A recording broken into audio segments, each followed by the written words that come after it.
La compra del 100% de Telecable por parte del grupo británico Zegona nos preocupó desde el principio. Telecable era la primera adquisición de un proyecto que la empresa británica, que realiza operaciones de compra, reestructuración y venta en el sector de las telecomunicaciones en Europa, pretendía desarrollar a 10 años vista y su plan era conservar la compañía asturiana largo tiempo, decían, entre 3 y 7 años, lo que puede apuntar a que este sea un paso intermedio previo a una ulterior venta a otro operador nacional o extranjero.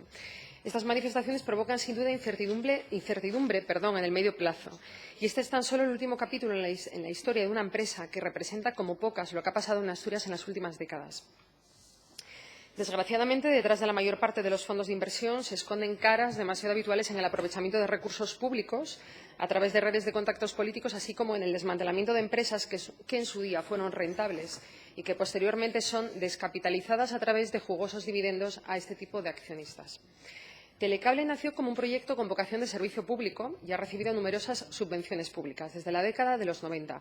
Hay que recordar que los principales accionistas y fundadores de Telecable fueron Cajastur e Hidroeléctrica del Cantábrico, dos entidades con capital público que fueron privatizadas. La participación de Liberbank procede de Cajastur, la caja de ahorros que promovió en alianza con Hidroeléctrica la fundación de Telecable en el año 95. En el 99, cuando era una empresa semipública, Telecable recibió una polémica subvención con cargos a los fondos mineros de 511 millones de pesetas para elaborar fibra óptica.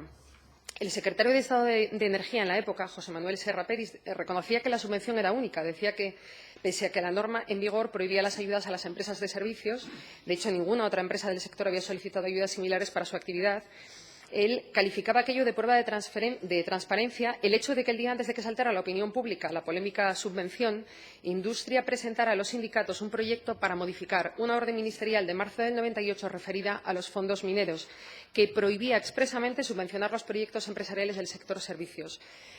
En la nueva redacción propuesta a los sindicatos se consideraban subvencionables los proyectos de servicios que tuvieran contenido industrial.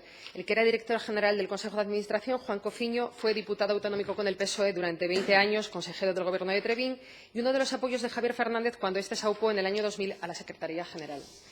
A mediados de 2006, HC Energía, el accionista mayoritario de la compañía matriz de Telecable, se desprende de sus acciones, yendo a parar estas al segundo accionista, Cajastur, que en adelante será el socio de referencia. En diciembre de 2011, el grupo norteamericano de capital riesgo Carlyle formaliza la compra del 85% de Telecable y paga 340 millones a Liberbank, la antigua Cajastur más otras cajas. Se convierte, por lo tanto, en el socio mayoritario en Telecable. Y Prensa Ibérica, editor de La Nueva España, que poseía el 8%. Como consecuencia de la operación, Liberbank ingresó 308 millones y mantuvo el 15% del capital. Ya en enero de 2013, bajo la tutela de Carlyle y Liberbank, y pese a que la operadora generaba pérdidas, el Consejo de Telecable aprueba el reparto de un dividendo extraordinario de 209 millones de euros con cargo a un crédito sindicado de en torno a los 200 millones de euros. No sabemos a qué entidades se pidió ese crédito sindicado, igual con la propia Liberbank, en qué porcentaje. El grupo ingresó 178 millones de euros y esta operación le permitió recuperar de un plumazo el 52% de los fondos que invirtió.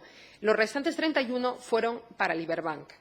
Como consecuencia de ello, el nivel de endeudamiento de la empresa con entidades de crédito se multiplicó casi por 10, pasando de 23 millones al cierre de 2012 a 220 millones de euros en 2013, de los que 208 son a largo plazo. Los gastos financieros por el pago de intereses pasaron de 4,7 a 17,6 millones de euros. El patrimonio neto disminuyó un 67%. Deloitte llamaba la atención en su informe de auditoría, le llamaba la atención el dividendo pagado y su efecto sobre la estructura financiera de la empresa. En ese ejercicio de 2013, en el que se produjo ese reparto del dividendo, la operadora de telecomunicaciones registró unas pérdidas netas de 5,7 millones de euros frente a unos resultados negativos de 1,13 del año anterior. Son casos en los que vemos cómo empresas que en su día fueron públicas acaban no solo pasando a manos privadas, sino que además se las descapitaliza en favor de fondos de inversión que no pagan sus impuestos en España. Una vez expoliado su patrimonio neto, se venden maquilladas a otros fondos o directamente se amenaza con su liquidación y cierre previo chantaje a la administración pública local o autonómica correspondiente. En 2015 se producía la adquisición de Telecable por el grupo Zegona, que valoraba Telecable en 640 millones de euros. Decíamos antes Y en el año pasado ponía de manifiesto, además, Zegona, su afán inversor en este tipo de negocios, pero con intenciones no precisamente de desarrollo de mercado, sino de rentabilidad para los accionistas.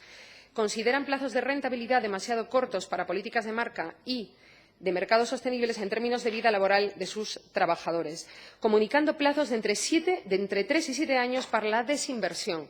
Es difícil creer que estamos ante una apuesta por los recursos productivos. Estos plazos suelen corresponder más bien a estrategias de rentabilidad para accionistas.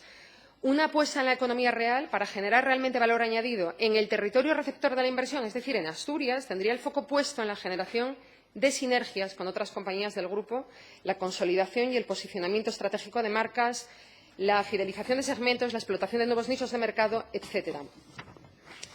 Recientemente hemos conocido el despido de 5 trabajadores de la empresa CENER Comunicaciones, una de las 2 empresas que se ocupan de la instalación del cable en Asturias y que mantiene un contrato de exclusividad con Telecable. Y sorprende que a los trabajadores se les ha cerrado cualquier vía de solución con la empresa y tampoco han encontrado disposición por Telecable. En mayo de 2014 la plantilla atravesó una situación parecida cuando la empresa también planteó una serie de despidos, un párrafo, y una modificación sustancial de las condiciones de trabajo. Pero, a diferencia de la situación actual, en aquel momento pudieron reunirse con su empresa y con Telecable. Ahora los trabajadores han recibido cartas sin previo aviso en el comité de empresa aduciendo motivos económicos y organizativos.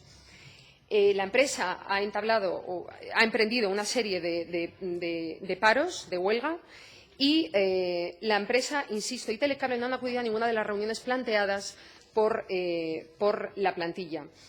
La calidad del trabajo puede verse directamente amenazada, así como la viabilidad y el futuro de CENER y las 63 personas que trabajan en esta empresa. Telecable ha sido, sin duda, una empresa mimada por las administraciones, que tratan de mantener la imagen de cuando su capital era asturiano y de asturiano ya no tiene nada. Ahora expatría unos beneficios ficticios que obtiene a costa de endeudarse y precariza la situación de sus trabajadores y la de los trabajadores de sus subcontratas.